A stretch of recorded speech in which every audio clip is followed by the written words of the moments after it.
Hi అండి, welcome to my channel. ఈరోజు మంచి మాట. దేహ శుభ్రతతో పాటు భావ శుద్ధత కూడా చాలా అవసరమండి. అయితే ఈ మంచి మాట చెప్పేటప్పుడు ఈరోజు వీడియో వెజ్ ఫ్రైడ్ రైస్ చేశాను కదండి.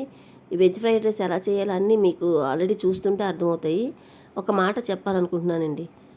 అయితే నాకు ఒక 1 వీక్ బ్యాక్ అండి ఒక మెసేజ్ వచ్చిందండి యూట్యూబ్లోనే. తను ఏంటంటే, మీ క్షత్రియాస్ ఆడవాళ్ళు చాలా స్ట్రాంగ్గా ఉంటారు, మీ డైట్ ఏంటి, మీరు ఏ ఆహార ఎలా అదే మీ పిండి వంటలు అవి చాలా ఫేమస్ కదండి, అవన్నీ చూపించండి అని చెప్పింది. తనకైతే ధన్యవాదాలు చెప్పుకుంటున్నానండి. మా పిండి వంటలు అయితే స్పెషల్ అని నేను ఒప్పుకుంటాను. అయితే మా ఆడవాళ్ళు స్ట్రాంగ్గా ఉన్నారు అంది. అసలు మేమే కాదండి, ఏ స్త్రీలైనా స్ట్రాంగేనండి. ఇందులో ఏమాత్రం అసత్యం లేదు. ఎందుకంటే అసలు ఆ కుటుంబం కోసం, పిల్లలు, భర్త, సంసారం కోసం ఎంతగానో ఆలోచిస్తారండి.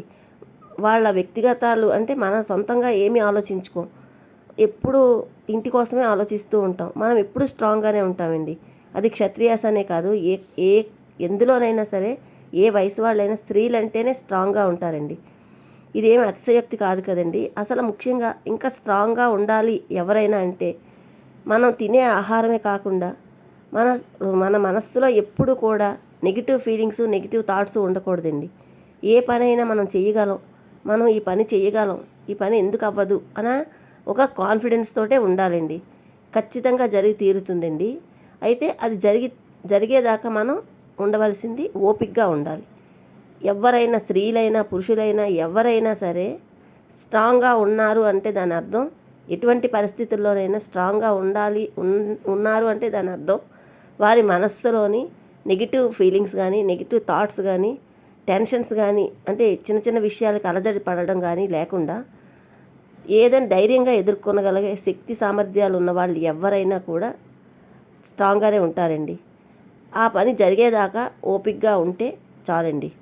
అందరూ స్ట్రాంగ్గా ఉండాలి, అందరూ ఆనందంగా ఉండాలండి. అయితే ఈరోజు ఈ వీడియో చూపిస్తూ ఈ మాట చెప్పినందుకు మీకు ఒకరు బోర్ కొడితే ఎక్స్క్యూజ్ చేయండి. నేను చెప్పిన మాటకి ఎవరైనా ఏకీభవిస్తే నాకు ఒక కామెంట్ చేయండి.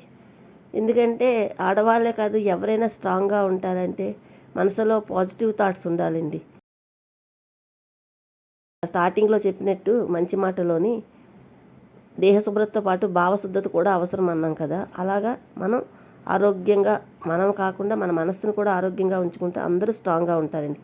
Thank you for watching. Bye అండి.